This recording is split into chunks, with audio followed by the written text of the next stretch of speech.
Welcome to Getaway Day, episode 15. I'm Gautam, joined by Mason. Howdy. Today we will be talking about the Mike Trout Player of the Month for June, the All-Star Game rosters, which have been announced and finalized. Well, not technically finalized. Talking about the NL Central, and then revisiting some teams that we had talked about previously in episode 1 as being overrated and underrated. We're just gonna check in on those teams, see how they're doing, and see how what we said about them, whether that still holds true or whether we were completely wrong. So, Yeah. Mason, And what is up? not a whole lot. Yesterday was America's birthday. Happy Happy, birthday, America!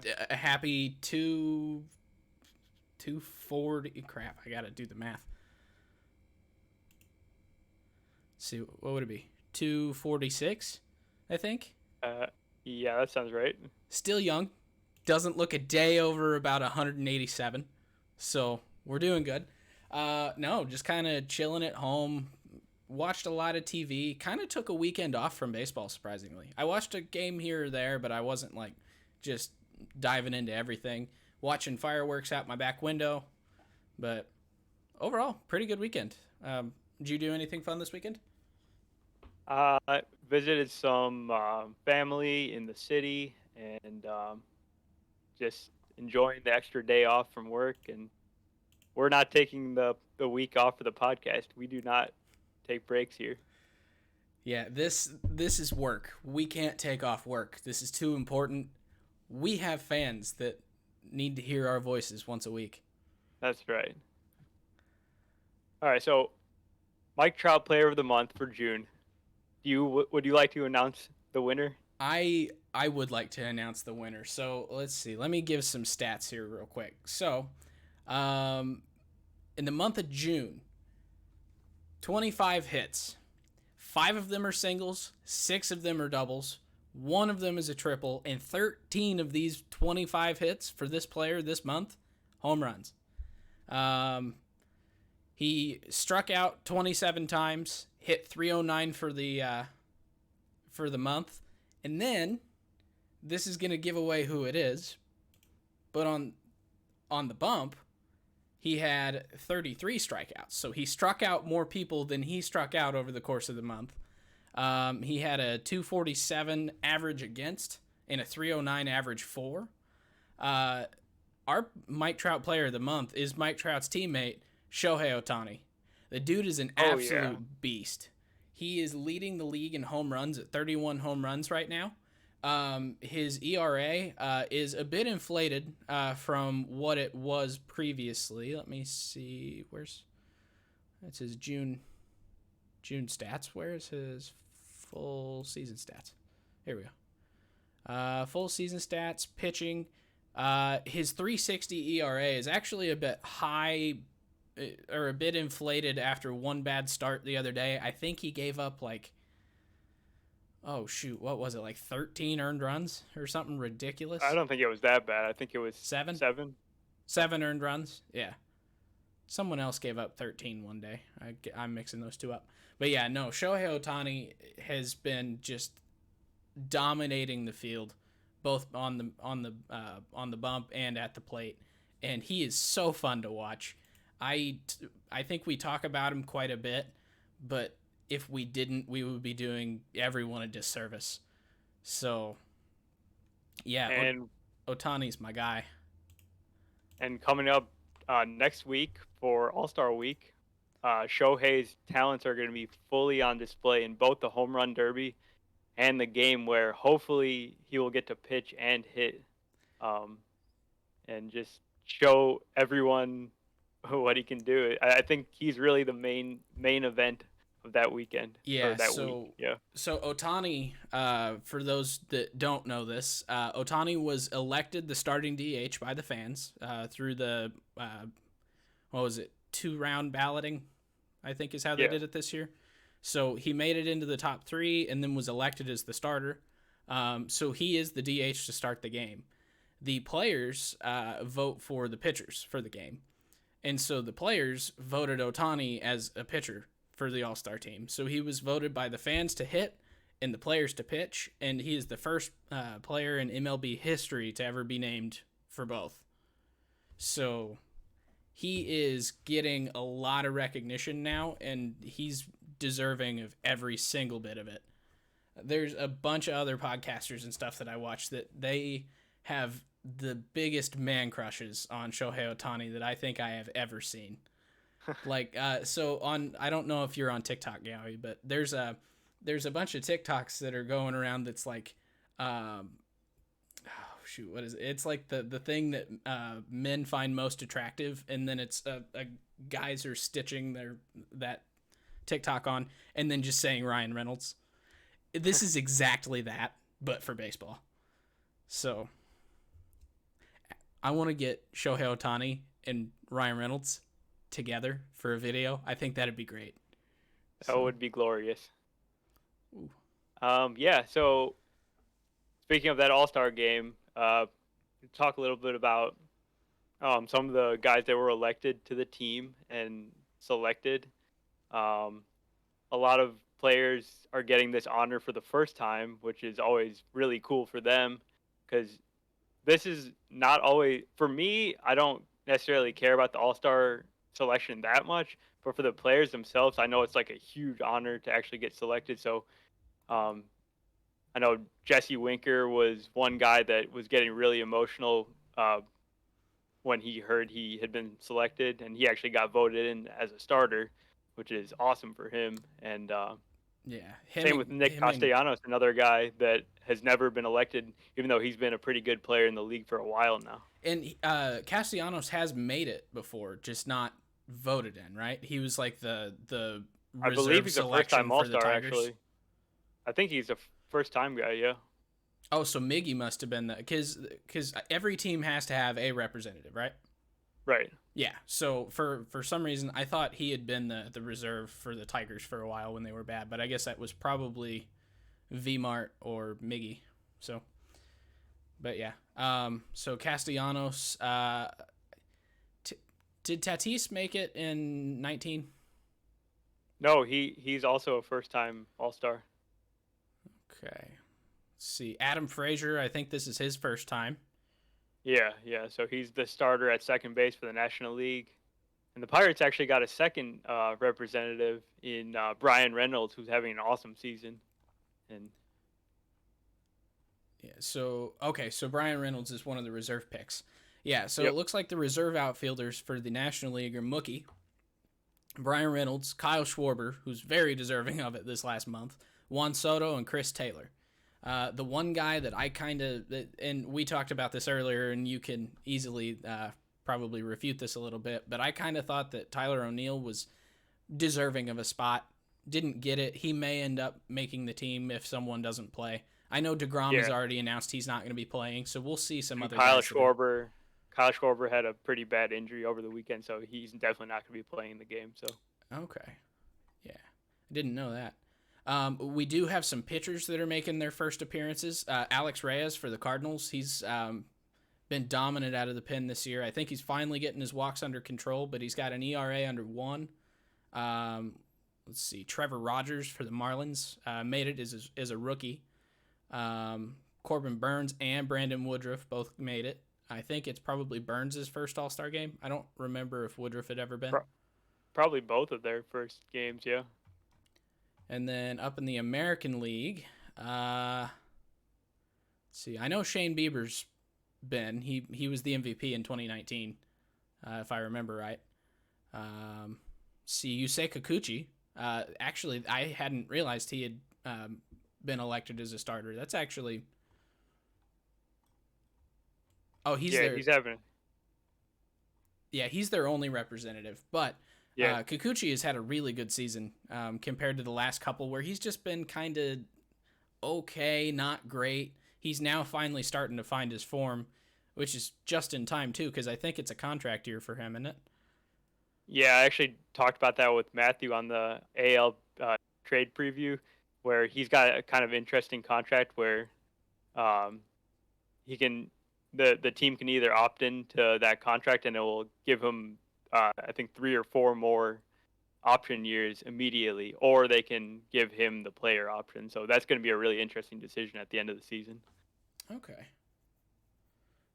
And then another one that I thought was pretty cool is Lance Lynn made the All-Star team after 9 years ago. He made the All-Star team with the Cardinals. Yeah, he's I'm actually going to talk about him here a little bit later, but he's been having a really good season too. So, yeah, I don't want to give all my stats away yet because I'm planning on using those here in a bit. Let's see. So also on the All-Star team, and this one is a bit of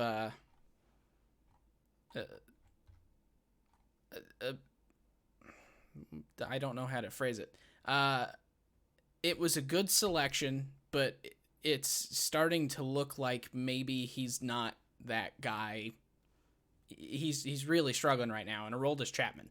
So Chapman is let's see, in June. What did I say it was? June 6th. Is that yeah? So on June 6th, Aroldis Chapman had a .39 ERA with a 1.42 FIP. So he was just absolutely dominating hitters, and this is before the crackdown. Oh shoot, what did I do here? Oh no. Hold on, I gotta get back to 2021. Somehow I've managed to change his stats all the way back to 2011. Please hold. Oh, I guess I could probably just do this. All right, so June. Yeah, so he had an 039. What am I doing?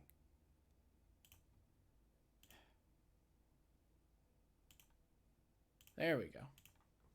This thing's dumb. So let's see. So an 039 on the 6th of June. On the 10th of June, he ended up giving up four earned runs on 2 home runs. His ERA went up to 1.96. And then over the rest of June, he, let's see, gave up, where's it at? He gave up 1 unearned run on the 12th, and then had 2 clean games on the 15th and 16th, and then he gave up an earned run on the 19th, had a clean game on the 20th, and then gave up 2 runs, 4 runs, and 3 runs consecutively in his last 3 appearances. The last 2, he actually gave up game-tying home runs. So something is going on with Aroldis Chapman. It all kind of lines up timeline-wise with the increased policing of the foreign substances. I haven't looked at his spin rates.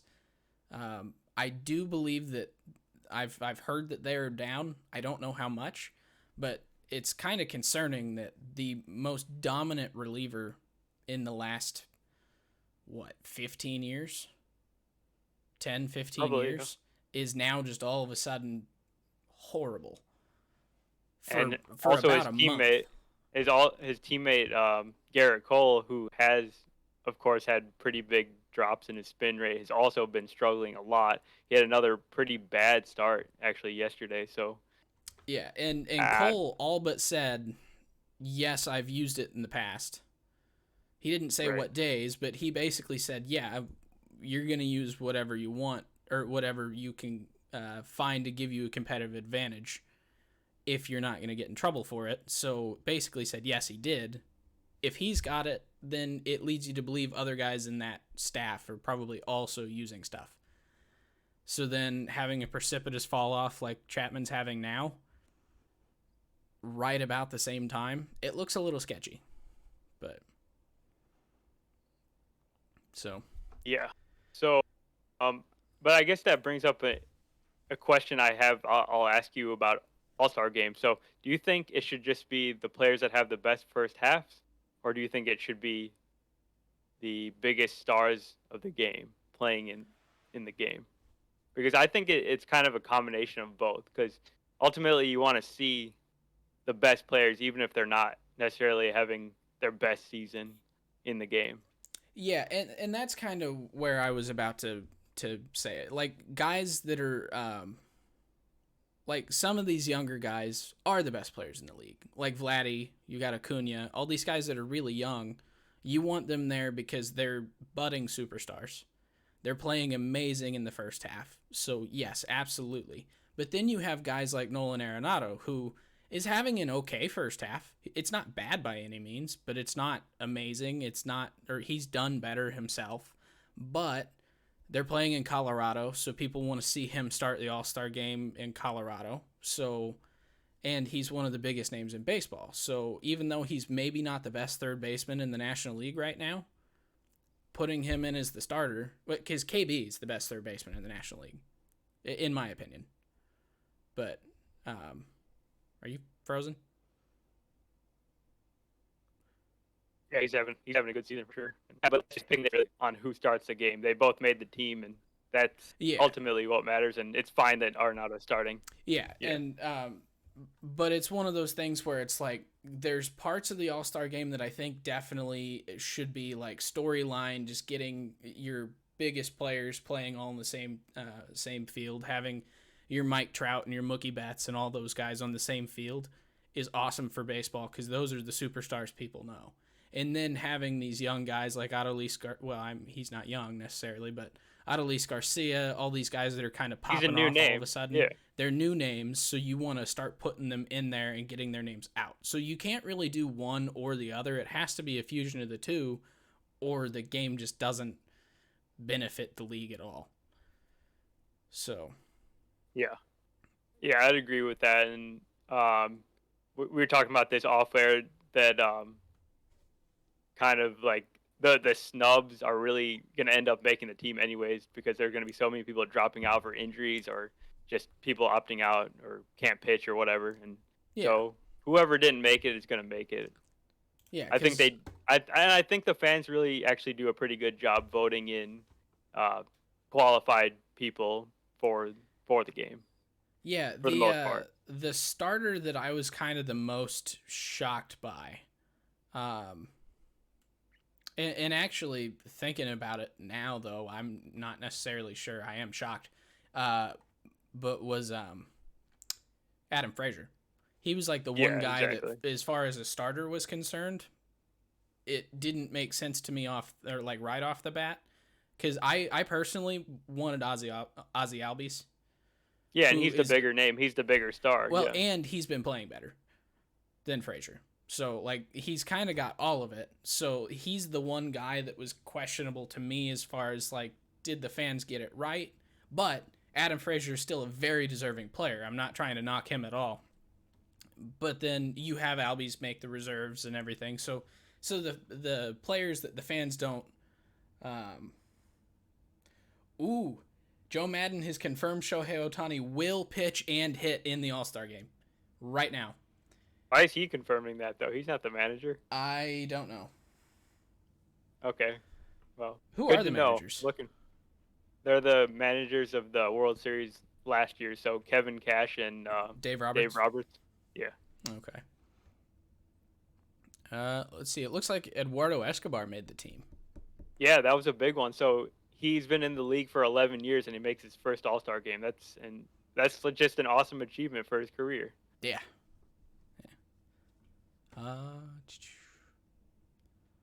Yeah, I don't know. It's gonna be a fun game. I'm actually really looking forward to it.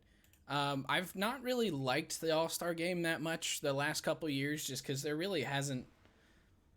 There didn't feel like there was a purpose to it at all. Because like it used to be deciding the home field advantage in the World Series. So it's like, okay, they're playing for something that could legit matter to a couple of teams. Now it's just an exhibition game. So it's like there's not really a point to it other than just getting everyone there, which is cool in its own right. But I kind of want Major League Baseball to go really big this year and make this just an absolute event. Yeah. Start throwing random new rules and stuff in there just for one game, just to make it interesting. Like, that would be fun. Game doesn't matter. Let's just start like letting guys do a whole bunch of cool random stuff and just show off their talent. Yeah, and then that home run derby in Colorado is going to be amazing. Yes, it will. I hope they bring the fences in for it too. Yeah, exactly. And now that Joey Gallo made the All-Star team, I think they need to invite him to the home run derby. Agreed. So let's see. Salvi is in it, right? Yep. Um, Trey Mancini Trey Mancini, Pete Alonso, Shohei Ohtani, and Trevor Story so far. Okay, so there's only 5 that have been announced? Correct. All right. Yeah, that'll be fun. I'm looking forward to that. So, Yeah. but all right. Let's see. All right, so we're gonna change gears here a little bit. Talked about some baseball going on right now. Uh, we're gonna go to a place that's near and dear to our hearts, the NL Central. Even though both of our teams kind of horrible suck, right now. there's no really way to get around it. They are not great teams. So No. the Brewers are leading the division by 7 games over Cincinnati. The Cubs are 8.5 behind the Brewers, and the Cardinals are 10 behind the Brewers. So the Brewers just snapped. They just got their 11-game winning streak snapped on Sunday by the Pirates, and in the last 40 games, I think they've won 30 of them. They're really kind of running away with it. They've got a big series against Cincinnati at the end of the week, and then they've got another series against Cincinnati right after the All-Star break. So if they end up, taking 5 out of 6 of those, they could be running away with this division in just a couple weeks. Yeah, and leaving the other, I guess, 3 teams now, because the Reds are playing really good baseball. So you can't you can't really knock them out at this point. I think the Cardinals are probably the weakest team in the division that could still potentially get a postseason spot. The Pirates are the only team that's out. Yeah. Yeah. And really, they're not that much farther back than St. Louis is right now, are they? I believe they're quite a bit back, but the separation between first and fourth is the same between fourth and fifth. I think it's 10 games. Oh yeah. There's no way in hell that Pittsburgh can manage to do anything. 18.5 back. Yeah, and as much as I hate to say it, we kind of gotta applaud. Well, maybe not applaud. That's not the right word, but we gotta appreciate what the Brewers are doing, and they're kind of like the class of the division.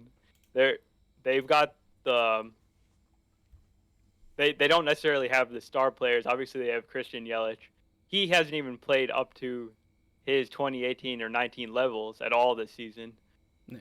But the rest of the team that they always put together year after year is always competitive. They made the playoffs now 3 years in a row. They've got, in my opinion, one of the best managers in Craig Counsell, and amazing front office staff that just kind of finds these guys in trades, free agent signings, and they just put a really good product on the field year after year. Every year they remind me more and more of the A's and the Rays. Like I think they are basically the Moneyball team of the National League. Yeah. So I don't know. I hate saying nice things about them because they're just so annoying. Exactly. They're never and this year they're never this amazing. Year they're a little bit until now. This year they're kind of doing it in a different way because usually their pitching's kind of like, who are these random guys? And this year they've got 3 amazing pitchers. Obviously, Woodruff made the All-Star team. Freddie Peralta was probably deserving of the All-Star team. They've been truly incredible with those top 3 guys. And the guy I wanted to bring up is Willy Adames, who they just traded for in early June.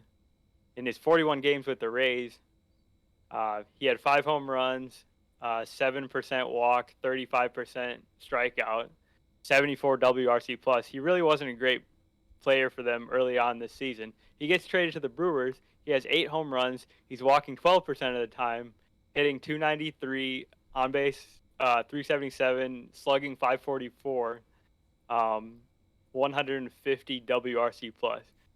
So I believe I said that Willy Adames is just Orlando Arcia 2.0, and I'd like to sincerely apologize for saying that. To Orlando Arcia, right? Yeah, but no, Willy Adames is he's a really fun player to watch because of his exuberance playing baseball. I kind of would compare him to like a Lindor in terms of the energy that he brings to the field. And I don't. I'm always kind of suspicious when the Rays trade a player, but I feel like the Brewers won this one handily. All they had to give up was two relief pitchers to get a 25-year-old shortstop. Well, and I kind of think that the Rays did it mostly to remove a roadblock because they've got like three Right. or four really really good shortstop, second base prospects that are ready for the majors. Yeah, Um, it's definitely because of Wander Franco as the main and reason, but who's the other guy? they The got Brujan. Yeah, no, well Vidal Brujan. Brujan hadn't come up yet. Oh, the kid who's there right now, it's Taylor Walls. Yeah, Taylor Walls, Yep. because he's been playing pretty well too. So it's like they're they don't have enough spots for all these guys, and Adames is, I think, getting ready to start making money. Yeah, I was gonna say I think So, he's about to hit that first arbitration year, and that's about the time when the Rays say we're gonna trade you for younger guys now. yep. So it actually makes a lot of sense and is a very Rays move in my opinion. So, But it and just makes me mad that the Brewers are that team that ended up with him. He would have been such a good player for I feel like a lot of other teams. yeah, but especially staying in the NL Central, the Cubs are about to lose Javi, it looks like. The Cardinals, ideally we would want more consistency out of DeYoung and keep DeYoung, but he's not really shown to be a consistent player throughout the entirety of his Cardinals career. If there was a way to get a guy like Adames and then just shore up that infield even more and just move Tommy to right field full time, then that would be a big help to the Cardinals. But I Yeah, the still Reds think, could use him. They don't have a shortstop. yeah, but the Reds aren't allowed to have nice things because I said no. Okay, So I'm okay with that. it But I might be a yeah, little mean to the Reds, but the Reds to me they feel like the team right now that just because they've got those head-to-heads with the Brewers, they've been actually playing pretty well recently. Um, if they do end up doing well against the Brewers, I could see them going out and trying to improve their team a little bit at least, because dude, they're kind of in that win now mode. they need to trade for they need to trade for Story right That now would make a lot of sense, but it just doesn't because feel like a Reds move to me. it doesn't, but it would be the best thing for that team. It wouldn't blow up the payroll because he's gone after this year.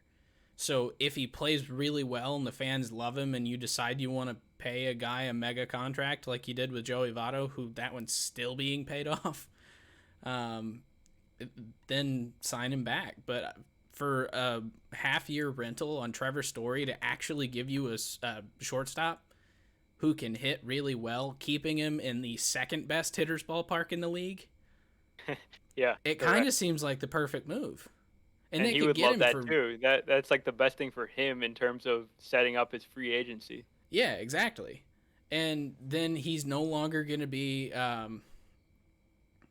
just completely forgot where I was going with that point. Let's just move on. But yeah, that I hadn't even thought about that as a landing spot because I just never think of the Reds as a true buyer. But that actually makes a lot of sense, and that would Yeah. be, I think, really smart Oh, for them to I do. remember what I was going to say. The Reds wouldn't have to give up anything at this point. Yeah, Like, that's what happens when you trade with the Rockies. yeah, well, and when the Rockies wait until now to trade their guy, who's also Yeah, struggling relatively this year. So get him to a new place, let him rebound in the second half, carry that Reds team to a wild card berth, or potentially past the Brewers. yep. And then I need to the get a job with Cubs, the Reds. that would be nice. It's not too far of a commute. No, not at all. I can do it. Yeah. All right, moving on to the Cubs. They've lost 9 games in a row.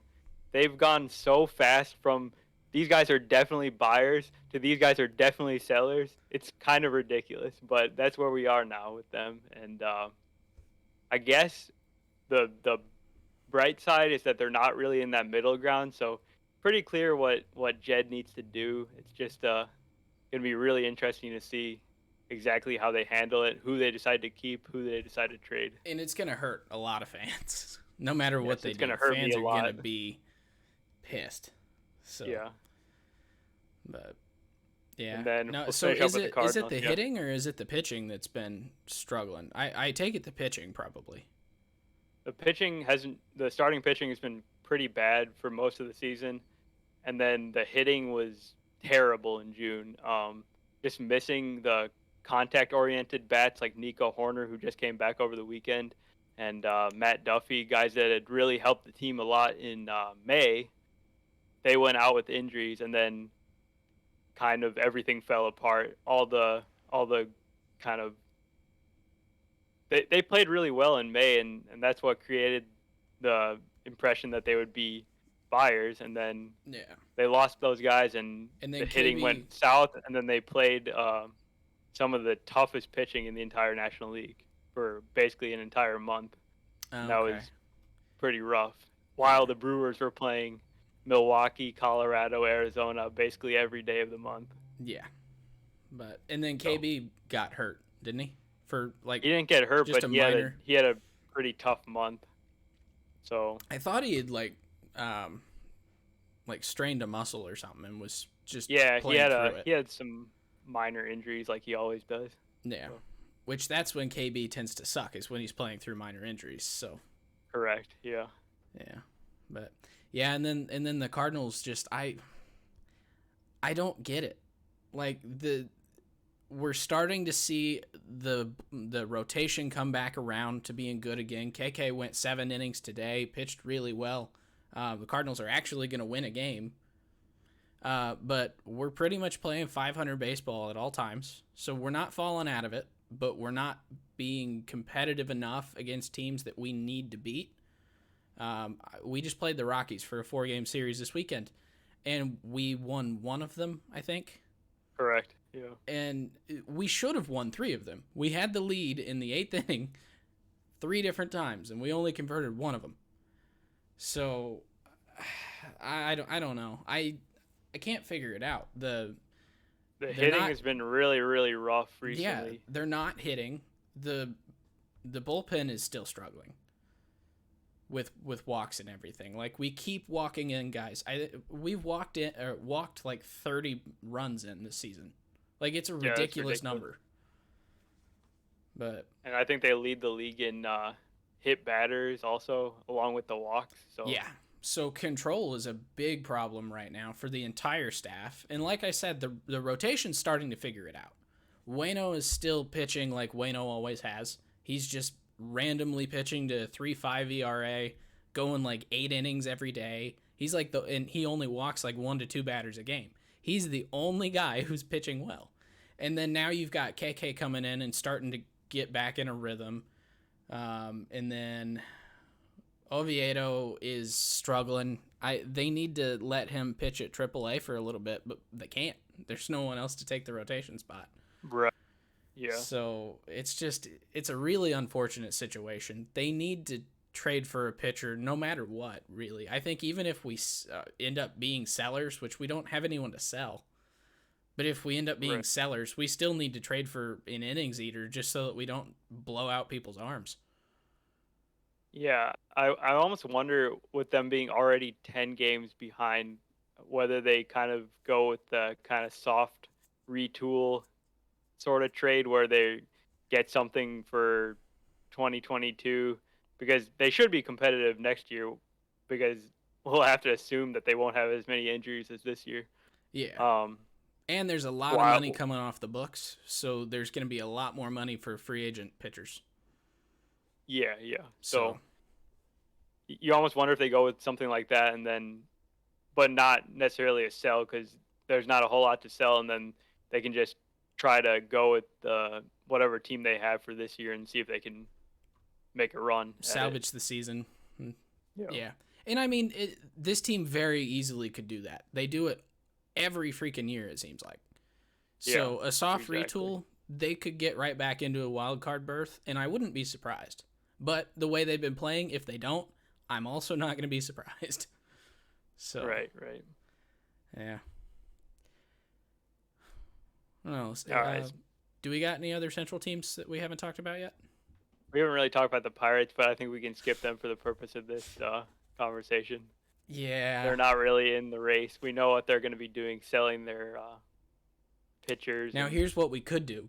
We could just go ahead and guess right now who they're going to take with the first overall pick next year. Wow, I don't think they're the worst team in the league, though. That would be the Diamondbacks by a lot. Oh, you're right. All they have like 23 wins. Pick. I think ridiculous. Baltimore's pretty. Oh, Baltimore's bad too. Baltimore's got 27 wins. Arizona has 23. They have a 267. I was very shocked. They're 40 games under 500. It's ridiculous. Mm-hmm. And 27 back in the division. Wow. Yeah.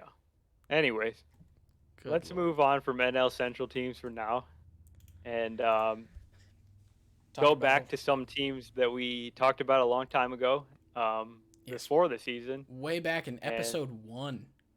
Yeah, so go check that out and give us some feedback on that, I guess. So let's just start with the New York Mets.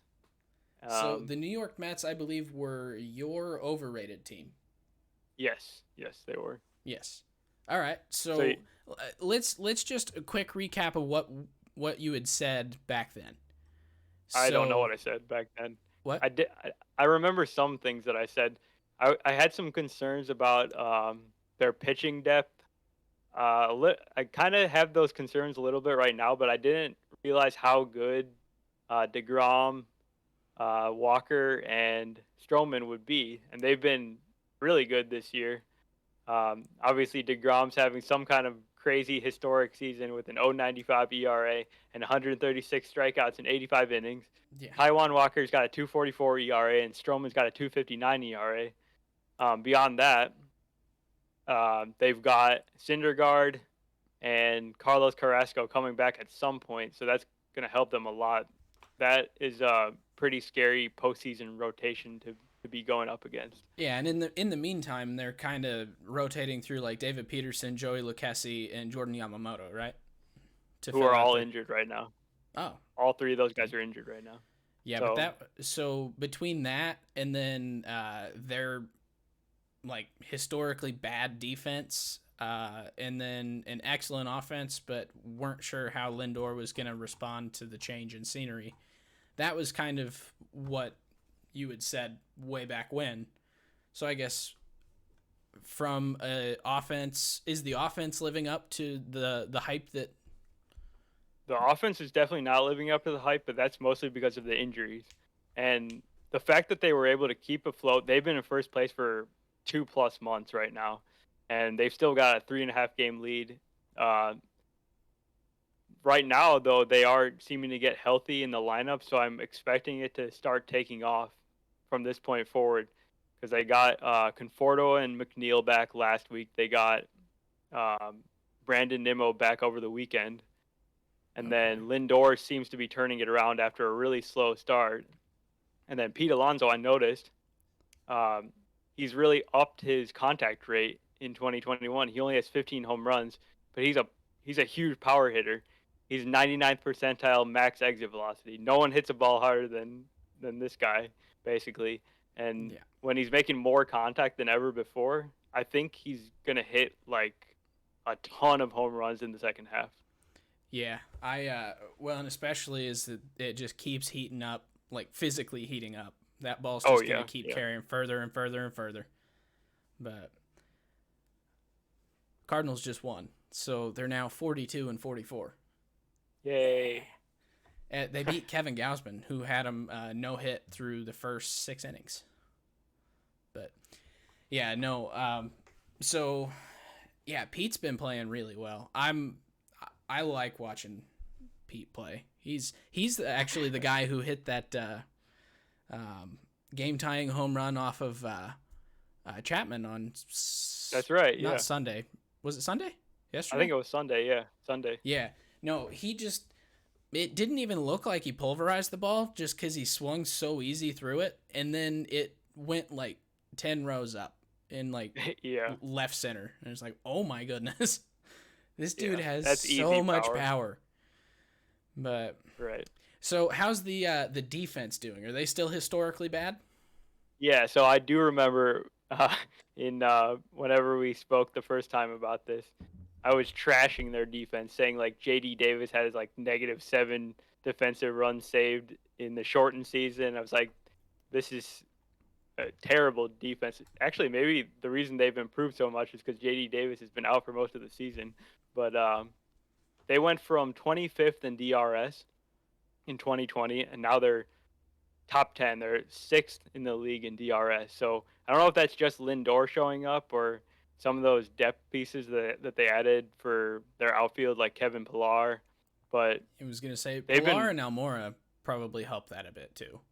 yeah, I'd say so. So And that's got to be part of the reason why they um, have been such a successful team to this point in the season, even without most of their studs well, and around. McCann is a defensive upgrade over Wilson Ramos too, right? Yeah, good point. So Yep. yeah, so they've actually made quite a few changes this year for that defense. Even though you do still have your JD Davis, your Conforto, those guys who tend to struggle a little bit more.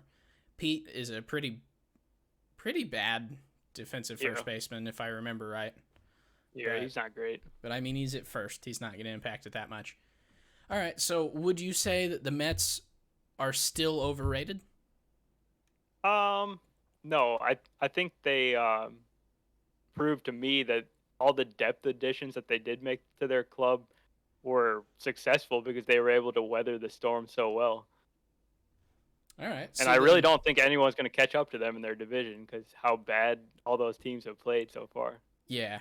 No. So from my standpoint, I still think they're slightly overrated. And the only reason I say that is because the impression was that this team was going to be amazing and blow away the division.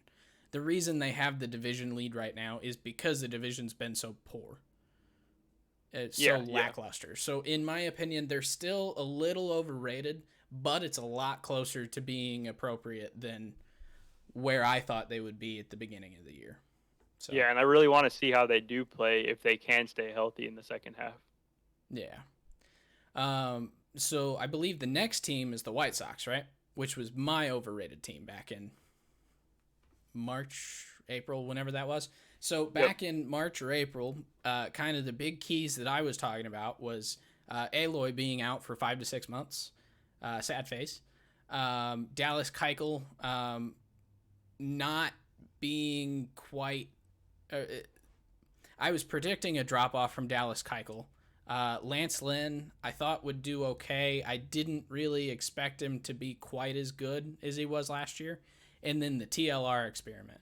So those were the 4 big points that I had that kind of pointed to this team being overrated. Expecting Lynn to regress, Keuchel to fall off, Aloy being hurt and being one of their best hitters, and TLR just straight up not working.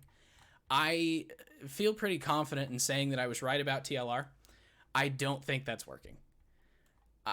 There's been so many issues with TLR and this young, exciting team with the Yermin Mercedes swinging on a 3-0 pitch by Williams Astudillo, and then getting in trouble with TLR for that, and then Lance Lynn coming out and saying it was a position player on the mound. All unwritten rules are out the window at that point. And then Tony responding with, I have an office, you have a locker. Ooh. Yeah. To Lance Lynn. That's not really the guy that you mess with, because he's one of the most well-respected guys in that locker room, I think. So Yeah. And I think for sure, even on just a managerial decision standpoint, I think he's cost the White Sox actual wins. yeah, So I think so it's not too. been He great. keeps trying guys in the lineup that are playing horribly and then not giving guys like Andrew Vaughn chances to play, and just it doesn't make sense to me. But TLR can only impact the game so much, so he's certainly not the biggest issue as far as them being overrated, underrated. I am gonna eat my words a little bit on some of their rotation pieces. I was right on Keuchel. He regressed big time. He has not been good. No, not at all. He's got like a 4.6 ERA and a almost 5 FIP, I think. Giolito is right about the same, which surprises me because Lucas Giolito is a really good pitcher. So I expect him to improve over the second half. But where this team does excel is in games started by Carlos Rodon and Lance Lynn.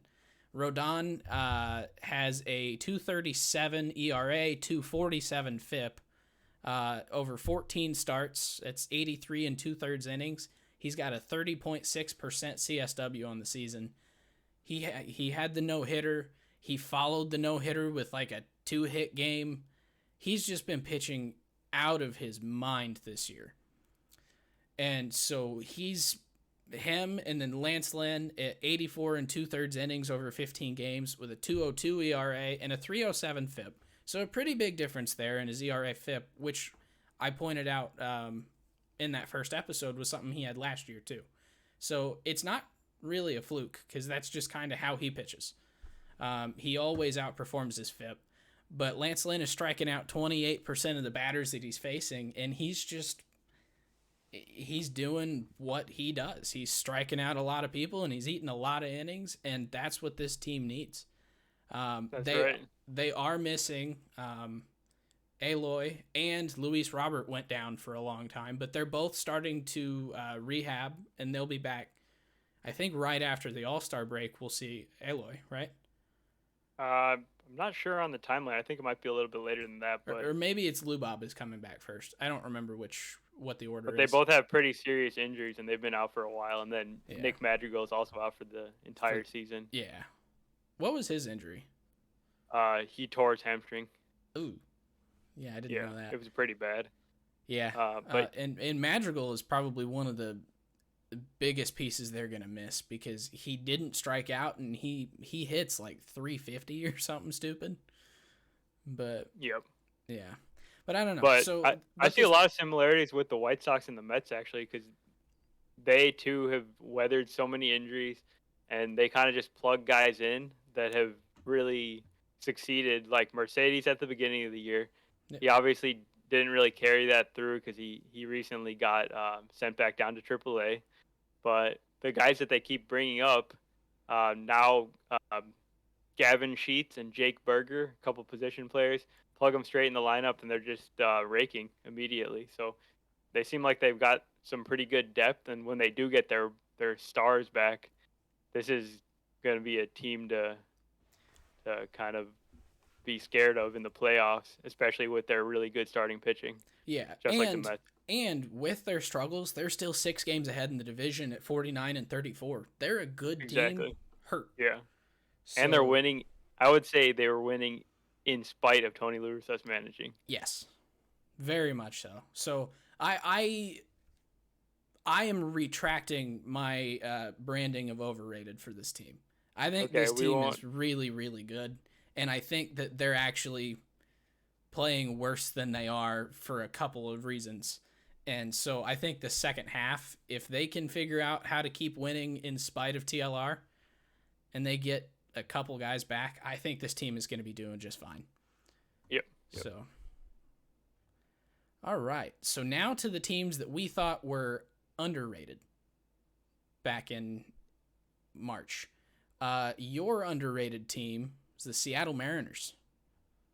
So let's see. What did you say back then? You said their win total is 73.5. Seems like one of those situations people think they're a year away, but they're taking a pretty big step this year. Weaker division, exciting young guys coming.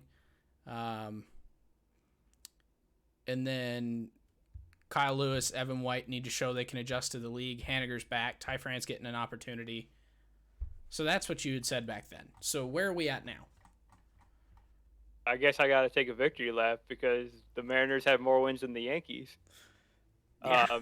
They're doing a good job, and I guess they're a third in their division right now. But probably I don't know. They're kind of like in a weird middle spot. Like I don't see them really as true buyers, but they're also kind of like right within striking range of the wild card potentially. I'm not really sure, but they've had some kind of breakout performances for their team, like J.P. Crawford in June. He hit 352 with 10 doubles. 3 home runs, 10 walks, 2 steals. Um, their bullpens won them a whole bunch of games. They don't have a stellar offense or starting pitching, but they've won a whole bunch of one-run games with kind of some unheralded reliever guys. Kendall Graveman probably going to get traded at the deadline. He has a 103 ERA this season. Uh, Drew Steckenrider, Paul Sewald has like 40 strikeouts in 22 innings. JT Chargois. So, um, and then I haven't even mentioned Jared Kelenic or Kyle Lewis, who's out with an injury, and then Taylor Trammell is getting his opportunity, and then Logan Ty Gilbert. France is awesome. I still love Ty France. Logan Gilbert. Logan Gilbert's been really good since his initial break into the league, where he struggled for the first few starts, but ever since then he's been pretty good. And his season ERA, I think it's 4.10. So he's been good. So yeah. The one guy that I'm curious to see what happens is, and you guys might have talked about this, you and Matthew might have, what are they going to do with Kyle Seager? Yeah, so Kyle Seager's doing what he always does, which is just kind of hit for low average, pretty big power, and play some solid third base defense. So I could see him getting moved because there's really not a whole lot of reason to hold on to him. Yeah, and just open up even more playing time for Ty France. Yeah, exactly. So get a return for Ty France really looks like he could be kind of a piece for the future. He's not super young, but he's a solid player. He's younger than Kyle Seager. Yeah. So, and I think Seager deserves a chance to be on a winning team too. I really like Kyle Seager a lot. So I would love to see him move to a team with a chance. So yeah. So no, yeah, you're spot on though. The Mariners are definitely an underrated team.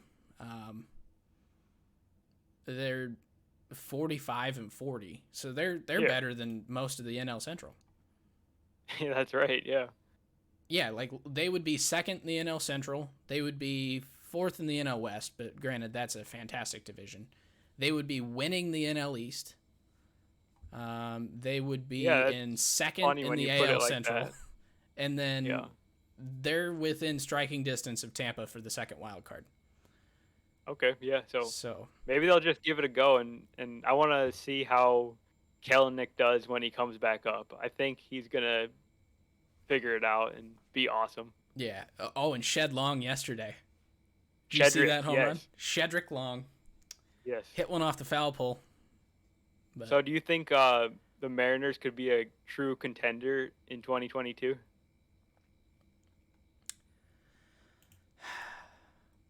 I still think it's going to be tough for them in their division. I think they do play in a tough division. I think to win their division, you're looking 2 years. Just because I think that's when their team is going to solidify even more, and then you can potentially see some guys leaving Houston, or, I mean, Oakland's going to have turnover all the time, but you never know what's going to happen in Oakland in 2 years. So I see, for winning the division, I think it's going to be 2 more years. For taking a wild card spot, 100%. I think they can take a wild card spot and make a run in the playoffs next year. Because they're essentially there already this year, yeah. Kind of contending for the wild card. And yeah, I think once they get some of those top pitching prospects, the guys they drafted in the first rounds the last couple of years, so George Kirby in 19, Emerson Hancock in 20, those guys should be ready hopefully by 2023. And I think George Kirby is going to be ready pretty early next year. Could be, yeah. So I think that's kind of their missing piece, because they seem like they have a core group of hitters, but the pitching's got to come around for them to be. Yeah, and hopefully Big Maple comes back from his Tommy John. So. Yeah, I would love that to happen. But love Big Maple. All right. The last team that we've got for today was my underrated team back in March, the Kansas City Royals.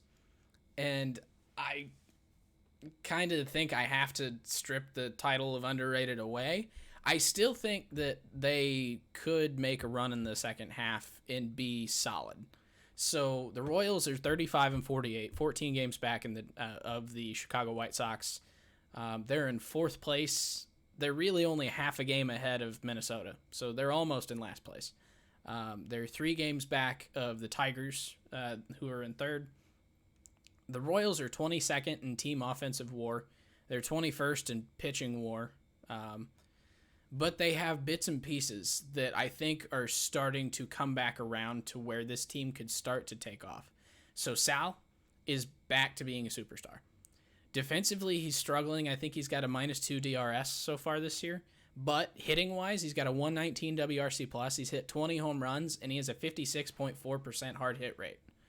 20 home runs at the break for a catcher. That's absurd. 56.4% hard hit rate. Yeah, he is pulverizing the baseball. And he's been basically doing that. He did that all last year, too, after he came back from the Tommy John surgery. Yeah, he's hitting 280. Yeah. That's never happened before for him. So, like, hitting 280 and hitting it hard almost all the time. So that's one long-term signing that's looking really good so far. Oh, yeah. I don't know and if it's going to last for the full 5 years. He's only 31, isn't he? Yeah, I think so. Yeah.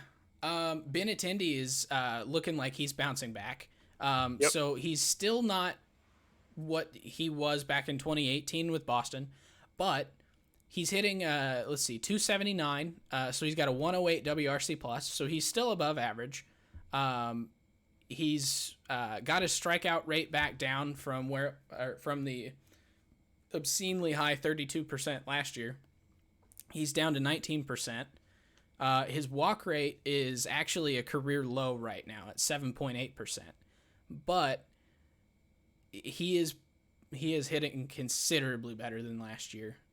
He's got a positive .4 WAR, so he's almost made up for all the WAR he lost in 2020. So we're getting back on track. Let's see, a 320 BABIP. So nothing insane. So he's just kind of earning his hits for the most part. His WOBA xWOBA match like exactly. He's 41% hard hit rate, 8.5% barrel rate. He's got I think 8 home runs. So he's playing pretty solid baseball right now. I do think that was a good trade for the Royals. I think as he keeps getting comfortable in Kansas City, you're just going to keep seeing him improve on what he's doing right now and get back closer to where he was in like 2019, being that 2 WAR player.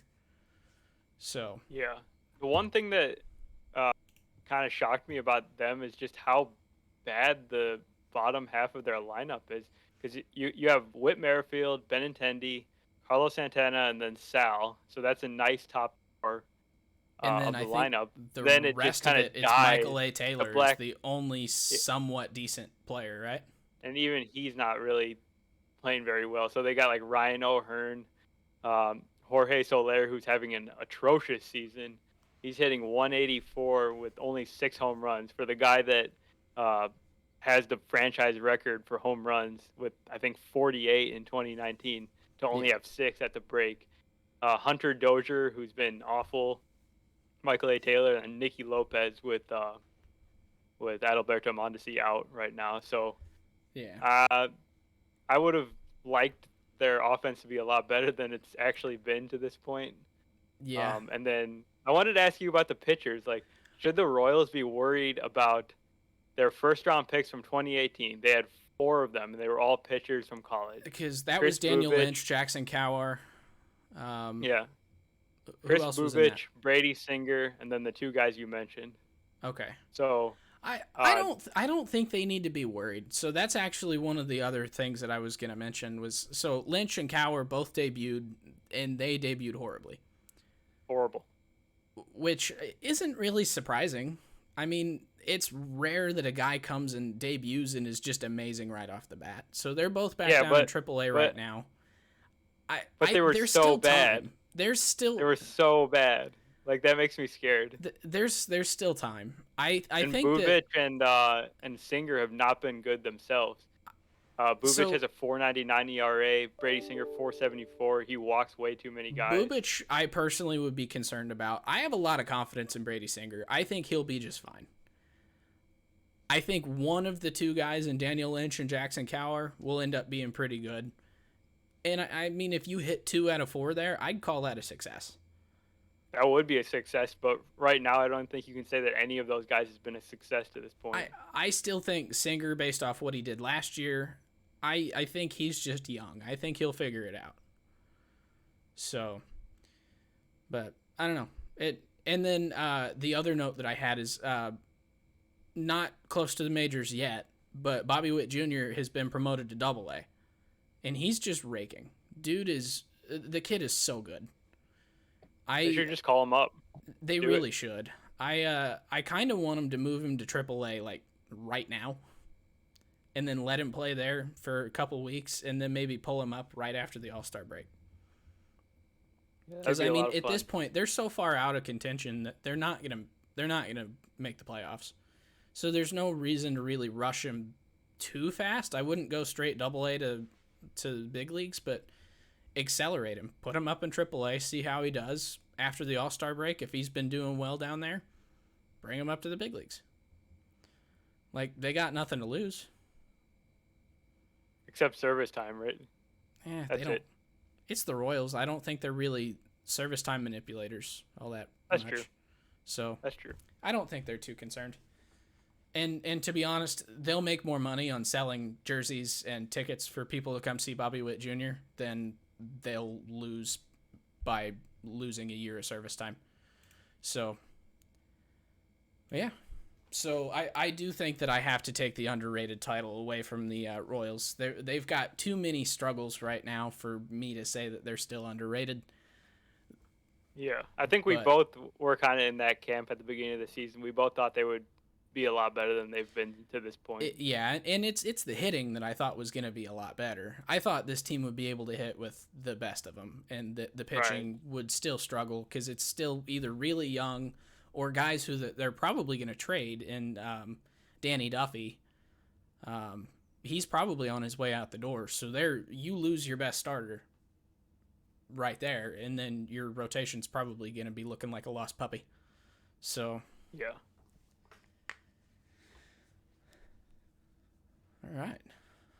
All right. Well, that was a lot of fun. Going back to see what we had done before and see where those teams are now. Thank you so much for tuning in, and if you could leave us a rating and review if you enjoyed the podcast. We are available on Spotify, Apple, Google, and some other places you can find podcasts. Anchor, a whole bunch of them. So, and we will have this uploaded on YouTube, so you could always go watch it there if you want to see our beautiful faces again. So, all right. Well, yeah. So we will talk to you. Yeah, I guess the one last thing, I will be getting a package tomorrow that you guys might want to watch the notifications for me potentially going live. Check our Twitter and our Facebook. I've got some Bowman Sapphire on the way, and I'm going to open a box on stream. It's going to be really fun. I have a friend who may or may not have pulled a Austin Martin auto, which is a $1,000 card, out of his the other day. So hopefully we can hit something big. So I'll send notifications on Twitter, Facebook, through Twitch whenever I go live doing that. And then the last thing is I did do the drawing for the giveaway yesterday. So I just wanted to shout out, let's see, got to remember what his last name is, Connor Winters from Twitter for winning the giveaway. So Connor is a Mets fan and a David Wright fan. So in addition to the 3 cards that were advertised as the prize, I do have a couple extra things here for him. So thank you to everyone who entered that giveaway. We may do another one of those sometime in the future. So just keep an eye out in case we do something cool like that. So, all right. That's all I got. So. All right. Thank you so much, and goodbye. Yep. Thanks.